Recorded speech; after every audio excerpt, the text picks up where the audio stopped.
po natin ngayon yung mga snow para po makadaan yung sasakyan. Ayan, na-stuck yung sasakyan doon, guys. Ayan. Ganyan po yung paligid ngayon dito, guys. Ang kapal na ng snow. Ayan. Pati yung bubong. O, nakita nyo yung mga bubong, guys. O, ang kakapal. Kakapal na ng snow nila. Grabe. O. Ganyan, guys. Ganyan po ngayon ang ano natin dito, guys. Kailangan na naman natin itong magpala.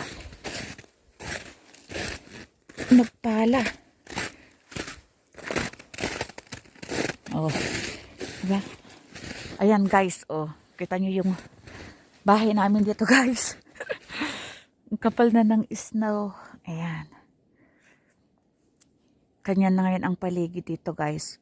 Wala na kayong makikitang wala na kayong makikitang tubig ngayon dyan sa sa lake. Mamaya pupunta po tayo doon.